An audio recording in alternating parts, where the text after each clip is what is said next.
उस भर्ती में 738 पोस्टें लगभग खाली रही थी। बाकी भर्ती 738 पोस्टों को खाली छोड़ करके बाकी भर्ती बीएड और बीएसटीसी दोनों को डीएलईडी को शामिल करके भर्ती प्रक्रिया कंप्लीट हो गई। दैट मीन्स 90% जो वैकेंसी है रिक्रूटमेंट प्रोसेस कंप्लीट है। 16,500 में से मात्र 16,500 में से 738 पोस्टें खाली हैं। That means 90% recruitment process are complete. तो वहां पर जो डीएलईडी के कैंडिडेट ने पूरी प्रोसेस सुनेंगे तब बात पूरी समझ में आएगी कि सच्चाई कितनी है।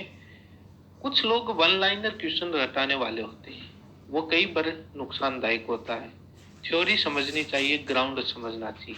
मैं बहुत पहले बोलता था कि केस या रिट का प्रेयर क्या है, ग्राउंड क्या है, क्वेश्चन ऑफ लॉ क्या है, ये तीन चीजें बहुत जरूरी है। बीएड के लोगों को बहुत समझ में आया, उसके बाद कानून पर बात करने लगे। लेकिन कल कुछ ऐसी बातें कानून पर ना होकर के वन लाइनर क्वेश्चन वो लोग पढ़ने लगे थे। लेकिन वन लाइनर क्वेश्चन है कई बार नुकसानदायक बन जाते हैं, क्योंकि बताना किसी का होता है, याद किसी का रह जाता है। थ्योरी पढ़ी भी होती है तो बहुत कुछ समझ में आता है। वहां पर जो एप्लीकेशन लगाई गई थी, जो CAN04 जो थी, उस एप्लीकेशन में उन्होंने डिमांड किया कि जो 16,500 की जो पोस्ट है उसमें से जो 738 पोस्ट जो वैकेंट है उसमें मात्र डीएलईडी को लिया जाए, बीएड को बाहर कर दिया जाए। ये उनकी सामान्य सी अपील थी। उसका कारण बताया कि 25 नवंबर 2021 को राजस्थान हाईकोर्ट डबल बेंच ने एनसीटी के 28 जून 2018 नोटिफिकेशन को रद्द कर दिया है। इसलिए ये जो रिमेनिंग पोस्ट है 738, इन पर मात्र डीएलईडी कैंडिडेट को लिया जाए। अब जो बात है सबसे पहले जो उन्होंने बोली कि प्राथमिकता देने के मामले, वो तो जो 738 पोस्टें थी उस पर पूरी तरीके से डीएलईडी का हक मांग रहे थे। प्राथमिकता ये तो कहा ही नहीं कि यदि डीएलईडी के नहीं मिले तो उससे 738 पर आप बीएड के लें। तो प्राथमिकता वरीयता का मामला तो रहा ही नहीं। दूसरी बात, ये एप्लीकेशन लगाई गई, रिट नहीं लगाई गई। पटना हाईकोर्ट में भी आईए लगती है, हर हाईकोर्ट में आईए लगती है। एप्लीकेशन लगाना अलग होता है और रिट फाइल करना अलग होता है।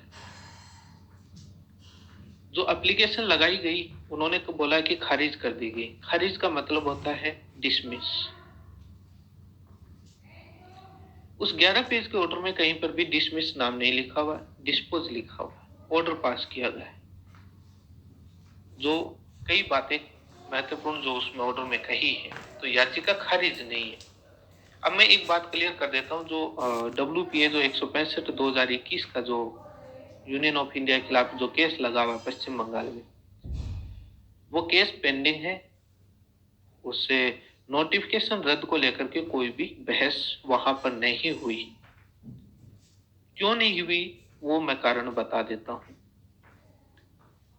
वहां पर यूनियन ऑफ इंडिया के वकील ने कोर्ट के अंदर कहा कि साहब, जो नोटिफिकेशन रद्द जो राजस्थान हाई कोर्ट ने किया है उस जजमेंट के खिलाफ union of India supreme court में एसएलपी फाइल करने का विचार कर रही है।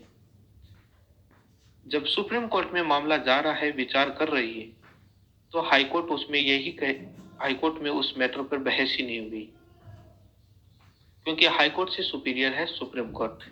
इसलिए उस मैटर पर तो नोटिफिकेशन सही है या गलत, उस कानून पर तो कोई चर्चा या बहस नहीं हुई। वहीं पर मैटर वो ठंडे बस्ते में चला गया।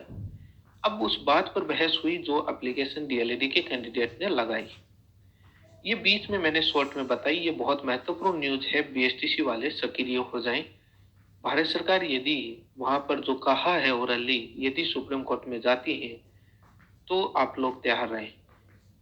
कई चीजें मैं पटना हाईकोर्ट के बारे में भी बताऊंगा, और पटना के जो बीएड के साथी हैं या बीएसटीसी, वो भी जरूर सुनेंगे।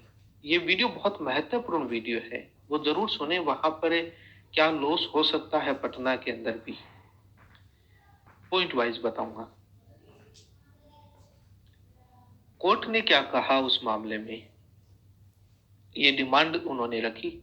इस डिमांड का विरोध रेस्पोंडेंट ने किया। हालांकि 8C एनसीटी एक्ट 8C का जो पॉइंट है वहां पर विपक्ष ने नहीं बोला। अब क्यों नहीं बोला मुझे पता नहीं, वहां भी भूल गए होंगे। जो सेक्शन 8C है उसको नहीं बोला गया वहां पर।